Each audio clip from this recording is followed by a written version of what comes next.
El sol de agosto caía implacable sobre el Parque Nacional Joshua Tree aquella tarde de 2018. El termómetro marcaba 42 grados centígrados, una temperatura habitual para el desierto californiano, pero insoportable para cualquiera no acostumbrado a la sequedad absoluta del aire. Los guardabosques del parque habían emitido las advertencias de rigor: no adentrarse en senderos no marcados después del mediodía, llevar al menos 4 litros de agua por persona y jamás separarse de los compañeros de excursión. Elena Montero y Alejandro Soto, una pareja de turistas españoles de 28 y 30 años respectivamente, escucharon estas recomendaciones con la despreocupación típica de quienes se sienten invencibles. Ambos eran profesores de educación física en Barcelona y consideraban que su excelente condición física les permitiría afrontar cualquier dificultad que el desierto les presentara. Estaban en el último tramo de su viaje por la costa oeste de Estados Unidos, un recorrido que habían planificado durante 2 años y que culminaría con 3 días de acampada en el famoso Parque Nacional. ¿Has tomado suficiente agua?, le preguntó Elena a Alejandro mientras ajustaba la correa de su mochila fotográfica. Su pelo negro recogido en una coleta alta dejaba ver el sudor que ya empapaba su nuca.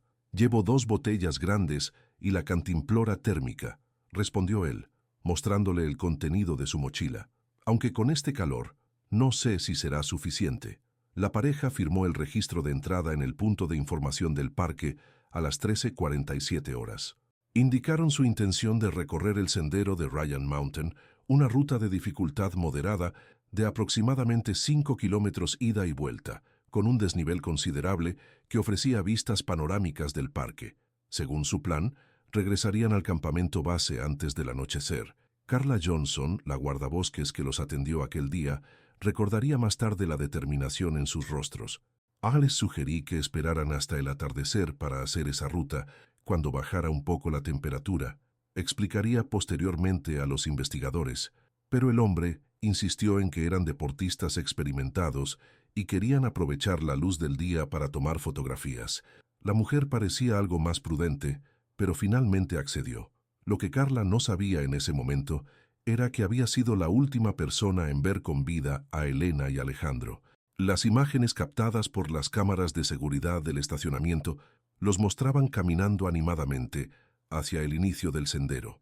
Elena llevaba una gorra blanca, camiseta de manga corta color turquesa, pantalones cortos beige y botas de montaña. Alejandro vestía una camiseta roja, pantalones cargo y un sombrero de ala ancha para protegerse del sol. Ambos cargaban mochilas de tamaño mediano y Elena portaba además una cámara profesional Canon colgada al cuello. A las 14:30 horas, otra pareja de excursionistas se cruzó con ellos en el sendero y posteriormente compartió una fotografía donde se les veía sonrientes, con las mejillas enrojecidas por el calor, posando frente a una formación rocosa característica.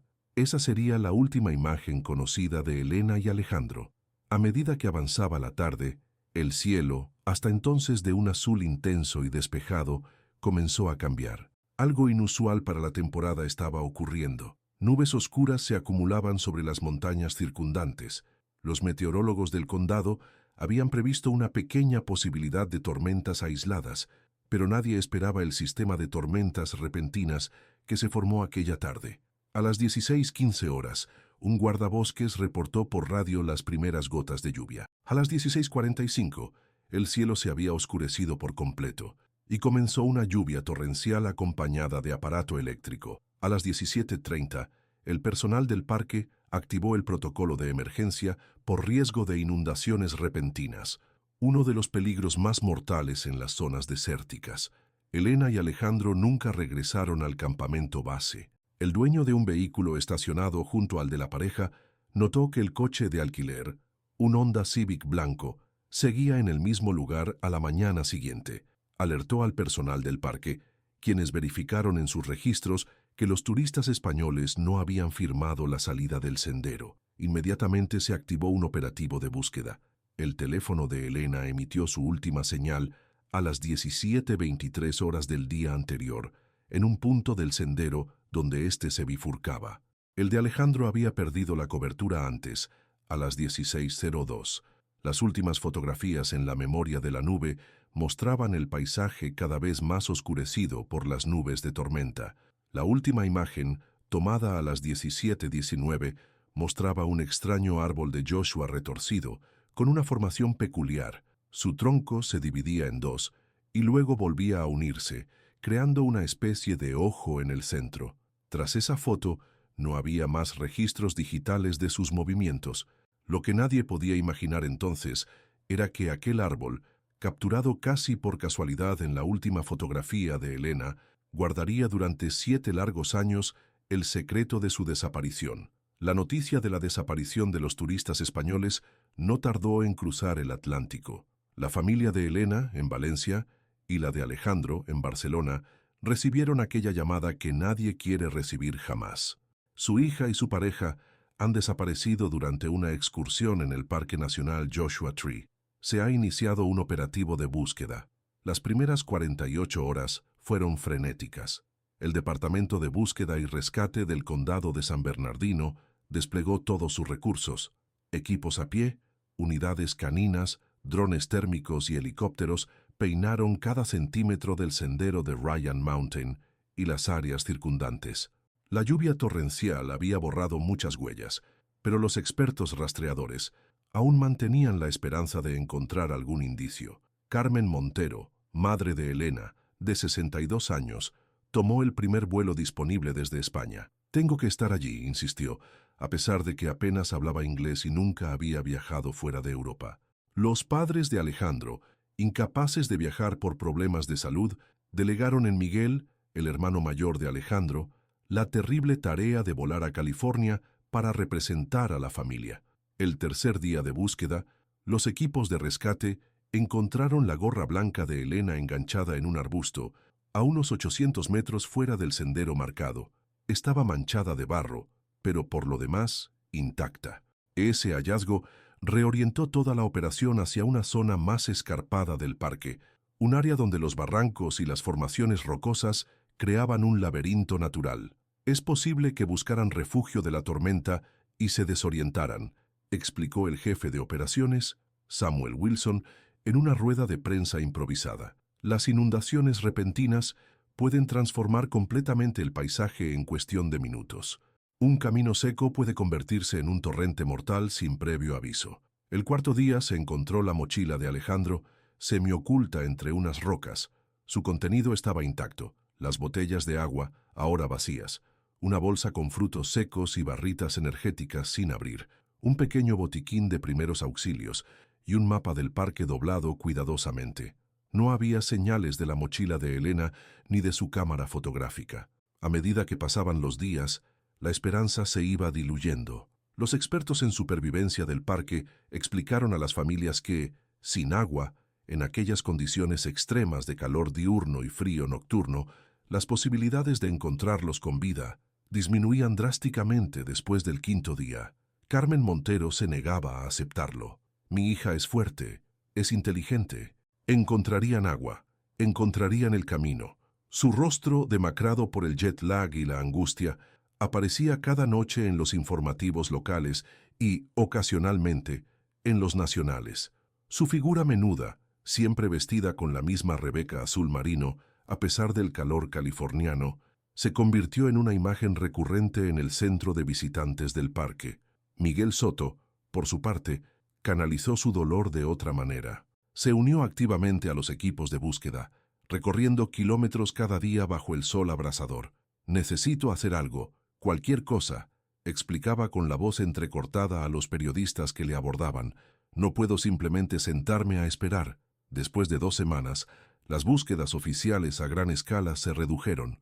Los recursos eran limitados y otros casos requerían atención. El Departamento de Búsqueda y Rescate mantuvo un equipo mínimo, complementado con voluntarios locales que se habían sentido conmovidos por la historia de los jóvenes españoles. El Consulado Español en Los Ángeles proporcionó toda la asistencia posible. La noticia había generado gran impacto en España, donde los medios seguían el caso con detalle. Se organizaron vigilias en Barcelona y Valencia. Los compañeros de trabajo y estudiantes de Elena y Alejandro compartían en redes sociales sus recuerdos y fotografías, utilizando el hashtag #EncontradlosYa. Un mes después de la desaparición, la búsqueda oficial se suspendió completamente. Los cuerpos no habían aparecido, no había nuevas pistas. Los investigadores propusieron varias teorías. La pareja podría haberse desorientado durante la tormenta, alejándose del sendero en busca de refugio, para luego sucumbir a la deshidratación o a las inclemencias del tiempo. Podrían haber sido víctimas de una inundación repentina, con sus cuerpos arrastrados a alguna zona remota del parque o incluso fuera de sus límites. Podrían haber sufrido un accidente en alguna de las numerosas grietas o cuevas del parque, quedando atrapados en un lugar de difícil acceso. Aunque menos probable, no se descartaba completamente un encuentro con algún animal peligroso o incluso un acto criminal. Carmen regresó a España con el corazón destrozado. Miguel la acompañó en el vuelo, incapaz de mirar a los ojos a los padres de Alejandro sin haberles traído respuestas. Los años comenzaron a pasar. En España, las familias Montero y Soto se unieron en su dolor. Crearon una fundación para ayudar a personas desaparecidas y sus familias. Cada año, en el aniversario de la desaparición, organizaban una caminata simbólica en la Sierra de Collserola, cerca de Barcelona, donde Elena y Alejandro solían entrenar para sus aventuras. En California, el caso se convirtió en una leyenda local. Los guardabosques del Parque Nacional Joshua Tree incluían la historia en sus charlas sobre seguridad, enfatizando la importancia de respetar las condiciones climáticas y nunca subestimar la naturaleza. Algunos visitantes afirmaban sentir una presencia especial en el sendero de Ryan Mountain, como si dos almas perdidas siguieran buscando su camino. La habitación de Elena en la casa familiar de Valencia permaneció intacta. Su madre se negaba a cambiar nada, conservando hasta el vaso de agua medio vacío que su hija había dejado en la mesita de noche durante su última visita. Miguel Soto, por su parte, canalizó su dolor a través del deporte extremo, participando en ultramaratones y pruebas de resistencia cada vez más exigentes, como buscando en el límite físico un reflejo del último día de su hermano. 3 años después de la desaparición, Carmen Montero recibió una llamada del departamento del sheriff del condado de San Bernardino. Habían encontrado un pequeño objeto metálico que podría pertenecer a Elena, un colgante en forma de flor de loto que, según los registros, llevaba el día de su desaparición. Se había recuperado en un barranco a casi 2 kilómetros del último punto donde se les vio. Sin embargo, el descubrimiento no aportó nuevas pistas sobre su paradero. 5 años después, Miguel Soto regresó al parque para participar en una carrera conmemorativa organizada por la comunidad local en honor a los desaparecidos del desierto. Durante su estancia, recorrió nuevamente los lugares por donde podría haber pasado su hermano. No encontró nada tangible, pero afirmó sentir una extraña paz interior, como si finalmente hubiera aceptado que nunca conocería toda la verdad. El caso de Elena y Alejandro fue quedando relegado en los archivos policiales. Otros dramas, otras desapariciones, otros misterios ocuparon los titulares. Para el mundo, eran simplemente 2 números más en las estadísticas de personas desaparecidas en parques nacionales. Para sus familias eran heridas abiertas que nunca cicatrizarían completamente. Nadie podía imaginar que exactamente 7 años después, la verdad emergería de la forma más inesperada y perturbadora posible. Mayo de 2025. El Parque Nacional Joshua Tree experimentaba una primavera inusualmente húmeda. Las lluvias, escasas pero constantes durante los meses previos, habían provocado una floración espectacular en el desierto. Los campos de flores silvestres atraían a fotógrafos de naturaleza de todo el país, ansiosos por capturar la efímera belleza del desierto en Technicolor. Lucas Ramírez, un fotógrafo de naturaleza de 34 años, especializado en documentar los efectos del cambio climático en los ecosistemas desérticos, llevaba 3 días acampado en una zona remota del parque. Su proyecto actual consistía en fotografiar el mismo encuadre a diferentes horas del día, capturando cómo la luz cambiante transformaba el paisaje. Para este propósito, se había alejado de los senderos más transitados, buscando composiciones originales que no hubieran sido ya inmortalizadas por miles de turistas. Aquella mañana de domingo, Lucas se levantó antes del amanecer, preparó un café en su hornillo portátil y revisó su equipo mientras la oscuridad cedía lentamente ante los primeros rayos de sol. Su plan era capturar la luz dorada del amanecer sobre una formación rocosa particular que había identificado el día anterior. El fotógrafo caminaba con cuidado entre la vegetación desértica cuando su atención fue captada por un árbol de Joshua particularmente retorcido. Su tronco principal se dividía en dos grandes ramas que, de manera inusual, volvían a unirse varios metros más arriba, formando una especie de ojo o portal natural. La luz del amanecer atravesaba precisamente ese hueco, creando un efecto visual fascinante. «Esto es perfecto», murmuró para sí mismo mientras preparaba su trípode. Al acercarse al árbol para estudiar el mejor ángulo, Lucas notó algo extraño en la base del tronco. Una grieta vertical, de aproximadamente 1 metro de altura, parecía haberse ensanchado recientemente. El fotógrafo supuso que la humedad inusual de los últimos meses podría haber afectado a la estructura del árbol, causando esta apertura en la madera. Por pura curiosidad profesional, apuntó su linterna hacia el interior de la grieta. Lo que vio le hizo retroceder instintivamente. Un destello metálico le devolvió el reflejo de la luz. Lucas dudó por un instante.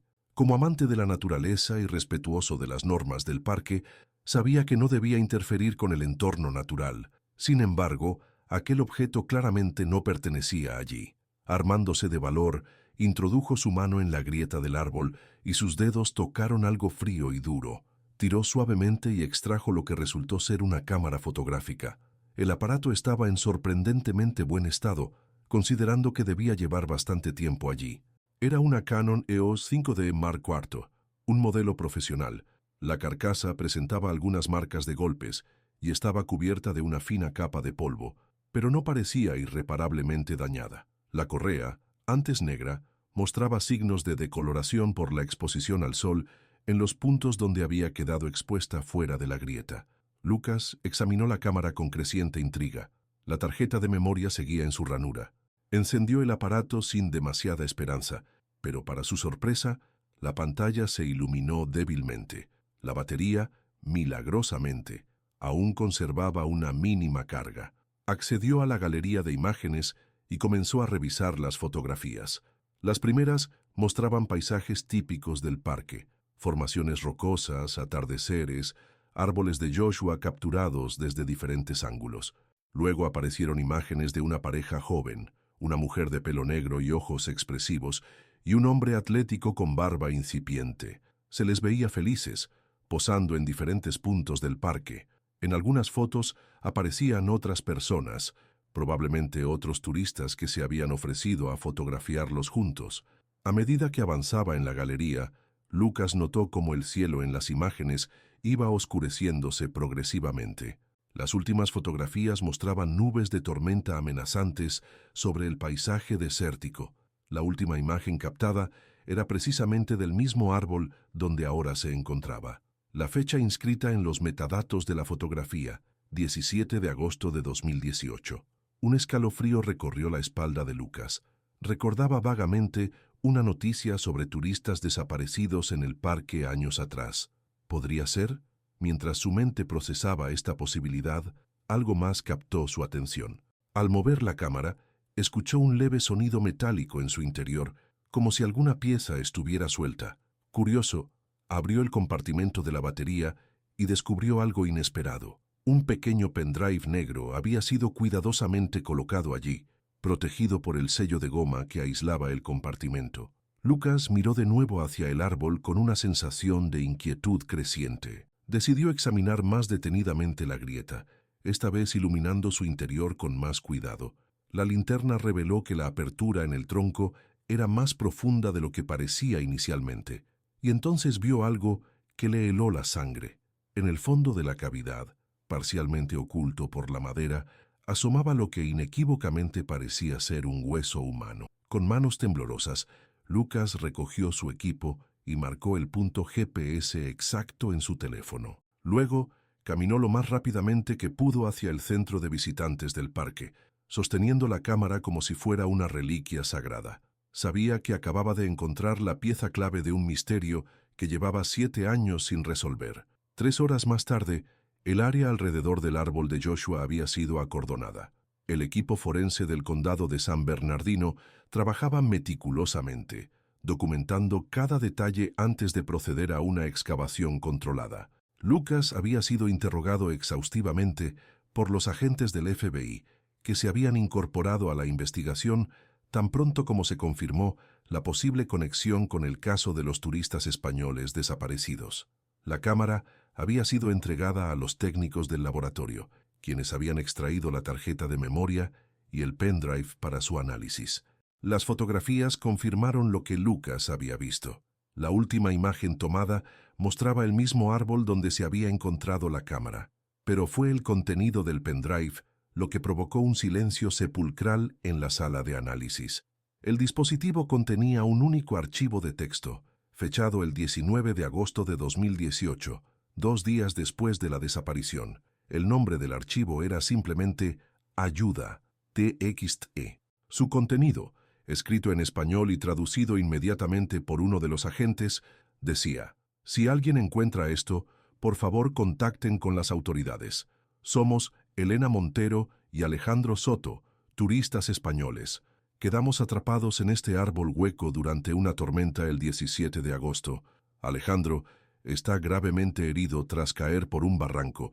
No puedo moverlo y mi teléfono no tiene cobertura. He intentado salir varias veces, pero la inundación ha bloqueado todas las rutas que conozco. El agua sigue subiendo. No creo que podamos resistir mucho más. Por favor, avisen a nuestras familias. Dejamos esta cámara con nuestras últimas fotos y este mensaje como testamento de lo ocurrido. Que sepan que nos amábamos y que luchamos hasta el final. La noticia del hallazgo se propagó como el fuego por los medios de comunicación. 7 años después, el misterio de los turistas españoles desaparecidos en Joshua Tree finalmente comenzaba a esclarecerse. Pero lo que nadie podía imaginar era que el árbol guardaba secretos aún más perturbadores que cambiarían para siempre la comprensión de lo ocurrido aquellos días de agosto de 2018. El descubrimiento de la cámara y el mensaje de Elena provocó una reacción inmediata en las autoridades.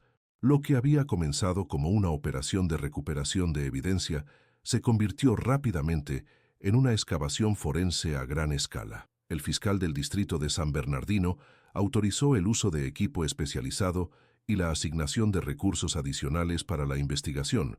El árbol de Joshua, especie protegida en el Parque Nacional, presentaba un dilema para los investigadores. Por un lado, existía la necesidad de preservar este ejemplar único. Por otro, la urgencia de recuperar los posibles restos humanos en su interior. Tras consultas con expertos en botánica del Servicio de Parques Nacionales, se desarrolló un protocolo específico para la excavación que minimizaría el daño al árbol mientras permitiría el acceso completo a su cavidad interior. Derek Kra. Valentina Ruiz, antropóloga forense del FBI con experiencia en recuperación de restos en condiciones extremas, fue designada para liderar el equipo técnico. De origen colombiano pero formada en Estados Unidos, la Derek Ruiz era conocida por su meticulosidad y su enfoque respetuoso hacia los restos humanos. Lo que estamos viendo es excepcional desde el punto de vista tafonómico, explicó a los investigadores reunidos en la tienda de campaña que servía como centro de operaciones.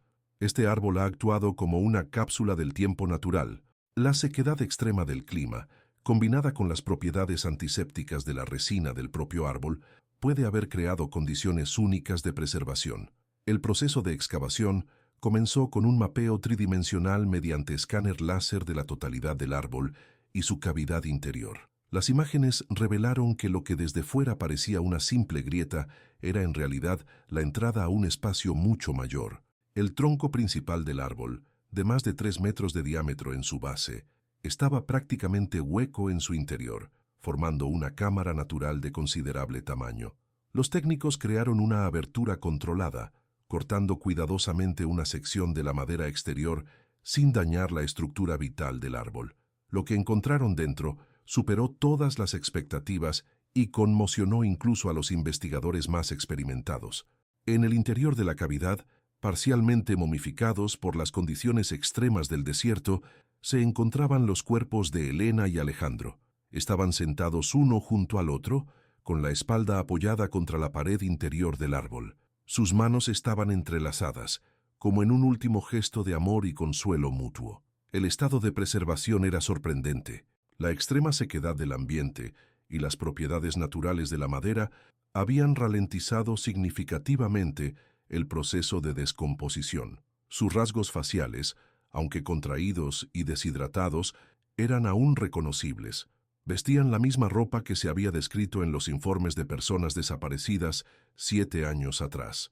Junto a ellos se encontraron sus pertenencias: la mochila de Elena, documentos de identidad, mapas del parque y botellas de agua vacías. El cuerpo de Alejandro mostraba signos evidentes de trauma. Su pierna derecha presentaba una fractura compuesta que había sido rudimentariamente entablillada con ramas y tiras de tela rasgadas de su propia camiseta. La escena contaba silenciosamente una historia de supervivencia, ingenio y, finalmente, resignación. Los análisis preliminares sugerían que habían sobrevivido varios días dentro del árbol antes de sucumbir, probablemente a la deshidratación. Pero fue otro descubrimiento, el que conmocionó especialmente a los investigadores: un cuaderno de tapas negras, el diario de viaje de Elena, sorprendentemente bien conservado gracias a su ubicación en la parte más alta y seca de la cavidad. Sus páginas contenían el relato detallado de sus últimos días, escritas con una caligrafía que se iba debilitando visiblemente hacia las entradas finales. Ladrá. Ruiz supervisó personalmente el embalaje de este valioso documento, que sería analizado en condiciones controladas en el laboratorio. Este diario, comentó con voz grave, podría ser uno de los documentos más importantes que hemos recuperado en mi carrera, no solo por su valor para la investigación, sino como testimonio humano de los últimos días de estas personas. La noticia del hallazgo de los cuerpos llegó a España en la madrugada. Carmen Montero fue despertada por una llamada del consulado español en Los Ángeles. Después de 7 años de incertidumbre, por fin sabía dónde estaba su hija. El dolor de la confirmación se mezclaba con un extraño alivio. Ya no habría que seguir buscando. Ya no habría que alimentar esperanzas imposibles. Miguel Soto recibió la noticia mientras entrenaba para una ultramaratón en los Pirineos. Se sentó en una roca, miró al horizonte montañoso y lloró por primera vez en años. Al menos estaban juntos. Fue lo único que pudo decir cuando finalmente recobró la voz. Las autoridades estadounidenses iniciaron los trámites para la repatriación de los cuerpos, un proceso complejo que requería no solo autorizaciones legales, sino también técnicas especiales de conservación. Mientras tanto, el análisis forense y la investigación continuaban a toda velocidad. La excavación del árbol, documentada meticulosamente, reveló otro detalle sorprendente. En la pared interior, raspada con lo que parecía ser la tapa metálica de una lente de la cámara, había una serie de marcas. Al principio se pensó que podrían ser intentos aleatorios de llamar la atención, pero al analizarlas con detenimiento, la Autorité Ruiz se dio cuenta de que eran fechas. Elena o Alejandro habían estado llevando un calendario, marcando cada día de su encierro. Las marcas llegaban hasta el 24 de agosto, 7 días después de su desaparición. En paralelo al trabajo forense, los investigadores reconstruían los eventos climatológicos de aquellos días. Los registros confirmaban que la tarde del 17 de agosto de 2018 se había producido una tormenta excepcional, con precipitaciones que triplicaban los valores históricos para esa fecha. Los datos de satélite y radar meteorológico mostraban cómo se había formado un sistema de celdas tormentosas justo sobre el área donde se encontraba la pareja. El análisis geológico del terreno circundante reveló evidencias de una inundación repentina de gran magnitud. Los sedimentos depositados indicaban que una violenta corriente de agua había arrasado la zona, modificando significativamente la topografía. Lo que normalmente era un lecho seco se había convertido temporalmente en un río furioso. Los especialistas en supervivencia del parque elaboraron una hipótesis. La pareja, sorprendida por la tormenta, habría buscado refugio en el árbol hueco. La posterior inundación, bloqueando las rutas de escape y probablemente causando la lesión de Alejandro, los habría dejado atrapados en aquel refugio que acabaría convirtiéndose en su tumba. Las inundaciones repentinas en el desierto son uno de los fenómenos más peligrosos y menos comprendidos por los visitantes, explicó Samuel Wilson, quien había dirigido las búsquedas originales 7 años atrás y ahora participaba como consultor en la investigación. El agua puede subir metros en cuestión de minutos, arrastrando rocas y creando nuevos cauces. Cuando baja, el paisaje queda completamente transformado. Caminos que existían desaparecen y se forman nuevos obstáculos. Este fenómeno explicaría por qué los equipos de búsqueda originales nunca encontraron el árbol, a pesar de haber rastrillado la zona. El paisaje post-inundación habría sido significativamente diferente al que Elena y Alejandro conocieron. Además, la entrada a la cavidad del árbol podría haber quedado parcialmente sellada por los sedimentos arrastrados por la corriente, volviéndose prácticamente invisible hasta que las recientes lluvias de 2025 provocaron su reapertura. Mientras la investigación avanzaba, el diario de Elena se convirtió en la pieza central del rompecabezas. Trasladado al laboratorio forense de San Bernardino, el cuaderno fue sometido a un cuidadoso proceso de estabilización y digitalización. Cada página fue fotografiada bajo diferentes condiciones de iluminación para maximizar la legibilidad de los textos, algunos de los cuales se habían desvanecido con el tiempo. Las entradas del diario comenzaban el 14 de agosto, 3 días antes de la desaparición, con descripciones entusiastas del parque y planes para los días siguientes. La entrada del fatídico 17 de agosto comenzaba con normalidad, detallando el desayuno en el camping y la emoción por recorrer el sendero de Ryan Mountain. Pero a partir de las 17:00 horas, la narración cambiaba dramáticamente. 17:08-2018, 17:30. El cielo se ha oscurecido de repente. Nunca había visto formarse una tormenta tan rápido. Estamos descendiendo a toda prisa, pero el sendero se está convirtiendo en un río. Alejandro dice que debemos buscar un punto alto. 17:08-2018, 18:15. Desastre. Alejandro ha resbalado en una roca y ha caído unos 3 metros. Su pierna está en muy mal estado. El hueso ha perforado la piel. No puede caminar. El agua sigue subiendo y arrastra piedras enormes. Hemos visto un árbol grande con un hueco y nos hemos refugiado dentro. Es sorprendentemente espacioso. Esperaremos a que pase la tormenta. 17:08-2018, 20:45. La tormenta no cede. El nivel del agua ha subido tanto que ha comenzado a entrar en nuestro refugio. Hemos tenido que acomodarnos en la parte más alta de la cavidad. He intentado usar el teléfono, pero no hay cobertura. La batería está casi agotada de tanto intentarlo. He improvisado un torniquete y una férula para la pierna de Alejandro con su camiseta y unas ramas, pero necesita atención médica urgente. Está aguantando el dolor de forma increíble. Las entradas de los días siguientes documentaban su lucha por la supervivencia. Elena había intentado salir varias veces para buscar ayuda, pero descubrió que la geografía circundante había cambiado completamente. Los puntos de referencia que recordaba habían desaparecido y nuevos barrancos hacían imposible orientarse. Cada intento la obligaba a regresar al árbol, temiendo perderse completamente. La entrada del 19 de agosto describía su decisión de crear el mensaje en el pendrive y esconderlo en la cámara. He decidido usar el pequeño pendrive que llevaba para guardar las fotos del viaje. He borrado todo y he escrito un mensaje de auxilio. Lo he puesto dentro de la cámara, en el compartimento de la batería, que es impermeable. Si no sobrevivimos, al menos quizás alguien encuentre esto algún día y nuestras familias puedan saber qué nos ocurrió. Las páginas finales del diario eran cada vez más desgarradoras. La caligrafía se volvía temblorosa, las frases entrecortadas. Se leía la desesperación, pero también un profundo amor. 21:08-2018. Alejandro tiene fiebre. La herida está infectada. Hemos terminado el agua hace horas. He intentado recoger el rocío de la mañana con un pañuelo, pero apenas conseguimos unas gotas. 22:08-2018. Alejandro ha perdido el conocimiento varias veces hoy. Me ha hecho prometer que si salgo con vida, le diré a su familia cuánto los quiere. Yo también le he hecho prometer lo mismo. Nos reímos. Humor negro en nuestras peores horas. 23:08-2018. Apenas puedo escribir. Manos temblorosas. Sed insoportable.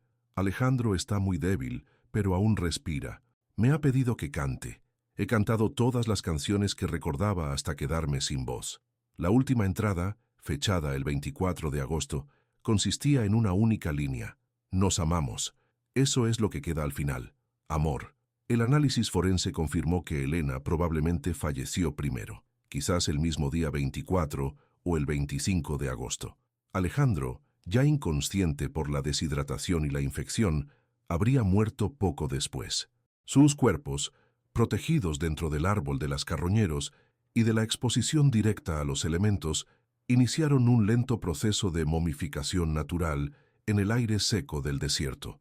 El 28 de mayo de 2025, 11 días después del descubrimiento de Lucas Ramírez, se completó la recuperación de los cuerpos y todas las evidencias del interior del árbol.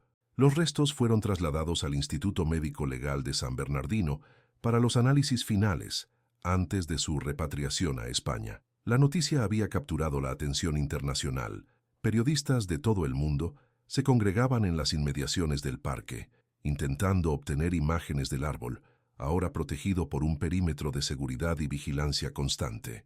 La historia de Elena y Alejandro, su valentía final y su amor inquebrantable hasta el último momento, tocaba una fibra universal. El árbol, que había sido testigo silencioso de su tragedia, se convirtió en un símbolo. Los administradores del parque, tras consultar con las familias, decidieron preservarlo como memorial natural, con una pequeña placa conmemorativa que recordaría a todos los visitantes la fragilidad de la vida y la importancia de respetar la poderosa e impredecible naturaleza del desierto. El 15 de junio de 2025, casi un mes después del descubrimiento de los cuerpos, el pueblo valenciano de Benimaclet se preparaba para un funeral. Las calles estaban inusualmente silenciosas. Las persianas de muchos comercios permanecían bajadas en señal de respeto. En la iglesia de la Asunción, centenares de personas se congregaban para dar el último adiós a Elena Montero y Alejandro Soto. Los féretros, cubiertos con la bandera española y ramos de flores del desierto californiano, especialmente enviados por el personal del Parque Nacional Joshua Tree, descansaban uno junto al otro frente al altar. Tras 7 años de ausencia, Elena y Alejandro finalmente habían regresado a casa. Carmen Montero, ahora una mujer de casi 70 años marcada por el dolor, pero también por una fortaleza interior inquebrantable, se sentaba en primera fila. A su lado, los padres de Alejandro y su hermano Miguel, unidos en el dolor, unidos en la despedida. La ceremonia fue sobria pero emotiva. El párroco, que había conocido a Elena desde niña, habló del misterio de la vida y la muerte, pero también del amor que trasciende las fronteras físicas. Miguel leyó un pasaje del diario de Elena, previamente autorizado por Carmen, donde describía su felicidad junto a Alejandro durante aquel viaje. Mientras la ceremonia avanzaba, a 10.000 kilómetros de distancia, en el Centro de Investigación Forense del Condado de San Bernardino, el análisis final de las evidencias continuaba. La drapisa Valentina Ruiz y su equipo trabajaban incansablemente para completar el informe que cerraría oficialmente el caso. Sin embargo, durante el análisis detallado de las fotografías recuperadas de la cámara, uno de los técnicos notó algo perturbador. En una de las últimas imágenes, tomada aparentemente minutos antes de que comenzara la tormenta, se podía ver parcialmente a otra persona en el fondo. Alguien que parecía estar siguiendo a Elena y Alejandro desde cierta distancia. La imagen era borrosa y el sujeto estaba parcialmente oculto tras una formación rocosa, pero su presencia era innegable. El técnico, intrigado, aplicó técnicas avanzadas de mejora de imagen al archivo digital. Poco a poco, los detalles comenzaron a emerger. La figura pertenecía a un hombre de complexión robusta, vestido con ropa de excursionismo y una gorra que ensombrecía su rostro. Llevaba una mochila grande y lo que parecía ser un cuchillo de caza colgado del cinturón. La Drexa Ruiz fue inmediatamente informada del hallazgo. Tras examinar la imagen mejorada, ordenó una revisión completa de todas las fotografías en busca de este individuo. Efectivamente, el mismo hombre aparecía en el fondo de otras 3 imágenes anteriores, siempre manteniéndose a distancia, pero siguiendo claramente la misma ruta que la pareja.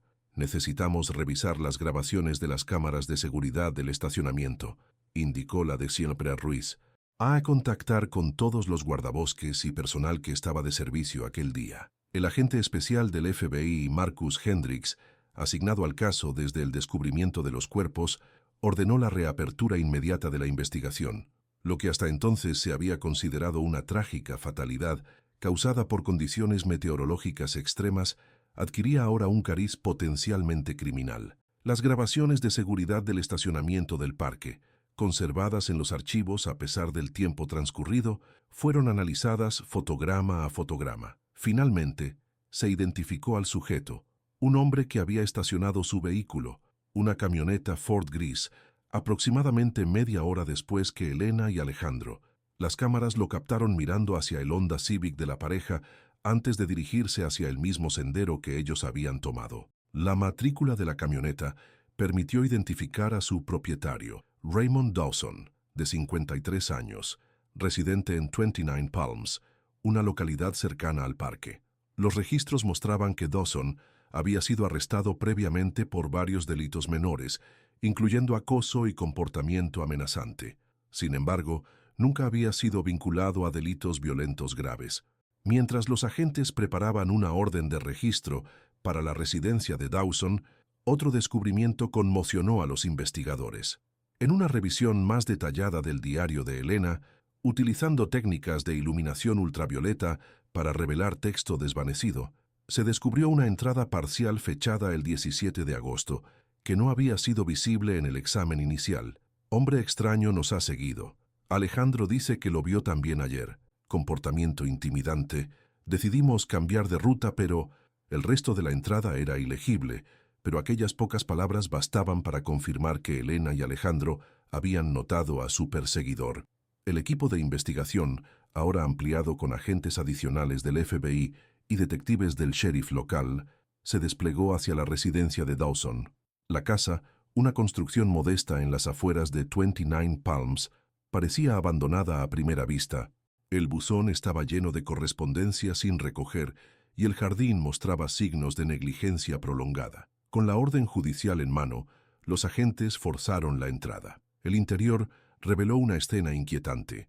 Las paredes de la sala principal estaban cubiertas de fotografías del Parque Nacional Joshua Tree, muchas de ellas centradas en excursionistas solitarios o parejas. Un mapa de gran tamaño del parque dominaba una pared entera, con ciertas áreas marcadas en rojo y notas manuscritas en los márgenes.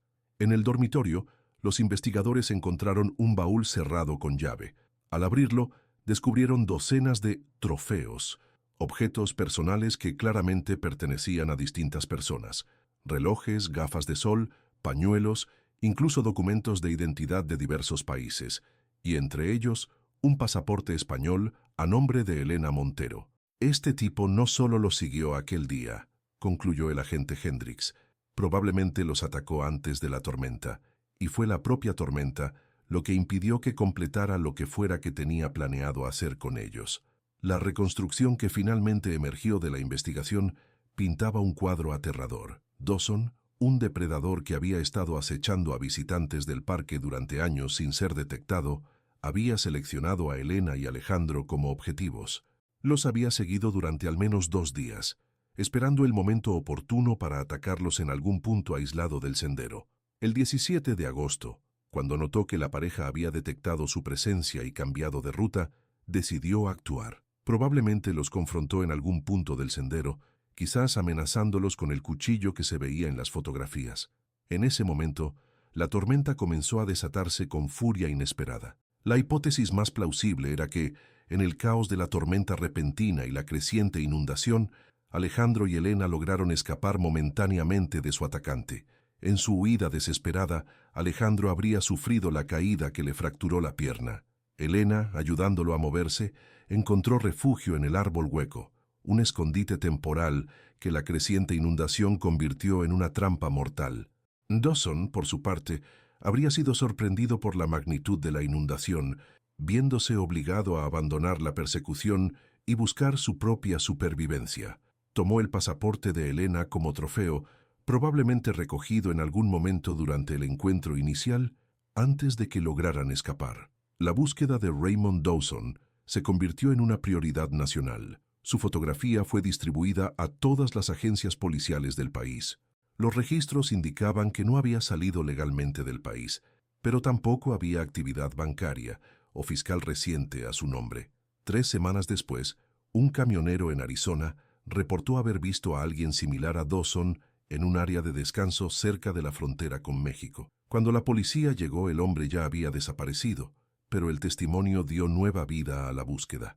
Mientras tanto, en España, la revelación de estos nuevos detalles golpeó con fuerza a las familias que apenas comenzaban su proceso de duelo. Carmen Montero, informada personalmente por el agente Hendricks durante una videollamada, permaneció en silencio durante largos minutos antes de finalmente responder. Mi hija y Alejandro lucharon hasta el final, sobrevivieron a un monstruo, solo para ser vencidos por la naturaleza. Hay una terrible ironía en eso. Miguel Soto reaccionó de manera diferente. Lo encontraré, prometió, con una determinación que alarmó a los agentes. Si las autoridades no pueden hacerlo, yo lo haré. Fue necesaria la intervención de un equipo de psicólogos especializados en trauma y duelo para ayudar a las familias a procesar esta nueva capa de dolor añadida a su ya prolongado sufrimiento. La fundación que habían creado para ayudar a familias de desaparecidos amplió su misión para incluir apoyo a víctimas de crímenes violentos y sus familias.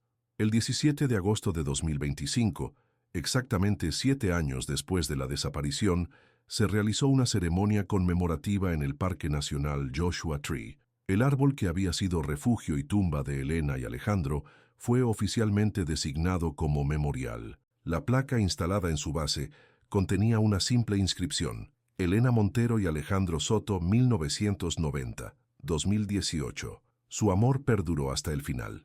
Que su historia nos recuerde la fragilidad de la vida y la fuerza indomable del espíritu humano. Lucas Ramírez, el fotógrafo que había descubierto la cámara, asistió a la ceremonia. Había declinado todas las ofertas de entrevistas y contratos editoriales, prefiriendo mantener un perfil bajo. Cuando le preguntaron por qué había regresado al parque para la conmemoración, respondió simplemente: porque ahora formo parte de su historia y ellos de la mía. Creo que se lo debo. La búsqueda de Raymond Dawson continuaba. El FBI había encontrado evidencia que lo vinculaba a al menos 3 desapariciones más en parques nacionales a lo largo de una década. Su perfil se había ampliado para incluirlo en la lista de los 10 fugitivos más buscados del país. El caso había provocado cambios significativos en los protocolos de seguridad de los parques nacionales. Se instalaron cámaras adicionales en puntos estratégicos, se reforzaron los sistemas de alerta temprana para condiciones meteorológicas extremas, y se implementó un sistema de seguimiento opcional para excursionistas en rutas remotas. En Valencia y Barcelona, 2 pequeños jardines fueron dedicados a la memoria de Elena y Alejandro, lugares tranquilos donde sus familias, amigos y cualquiera que hubiera sido tocado por su historia podían acudir a reflexionar y recordar. El diario de Elena, tras completar su función como evidencia judicial, fue devuelto a Carmen Montero.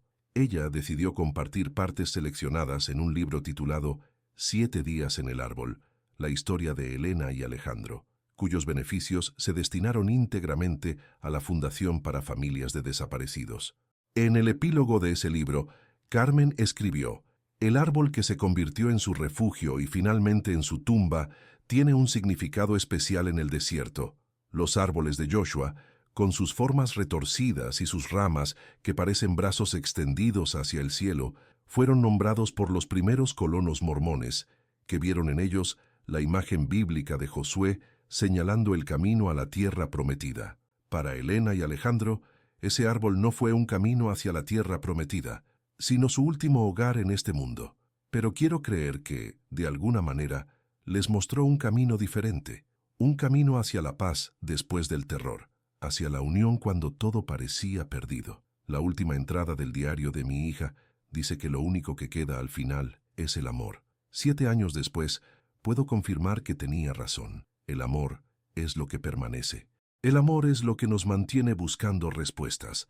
El amor es lo que nos permite, finalmente, dejarlos descansar. El 4 de noviembre de 2025, 5 meses después del descubrimiento de los cuerpos, un cazador en las montañas de Sonora, México, encontró restos humanos en una cueva remota. Junto a los restos había una identificación a nombre de Raymond Dawson. La autopsia reveló que había muerto aproximadamente 3 años antes, aparentemente por complicaciones de una herida infectada en la pierna.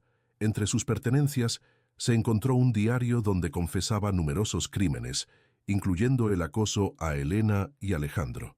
Las últimas entradas describían cómo una mordedura de serpiente de cascabel, sufrida mientras huía hacia México tras la desaparición de la pareja española, se había infectado gravemente. Sin acceso a atención médica por temor a ser identificado, Dawson había documentado su lento deterioro físico, un espejo retorcido del diario de Elena. La confirmación de la muerte de Dawson trajo un extraño consuelo a las familias Montero y Soto. No era justicia en el sentido tradicional, pero ofrecía un cierre. El hombre que había acechado a sus seres queridos había encontrado un final similar, solo y lejos de casa. En Benimaclet, Carmen plantó un pequeño árbol de Joshua en el jardín dedicado a Elena. Un botánico le había advertido que probablemente no sobreviviría al clima valenciano, tan diferente del desierto californiano, pero ella insistió. No importa si crece o no, dijo. Lo que importa es que esté aquí como un recordatorio de que incluso en los lugares más inhóspitos, la vida encuentra su camino, y de que incluso en las circunstancias más terribles, el amor puede florecer. Contra todo pronóstico, el pequeño árbol comenzó a echar raíces,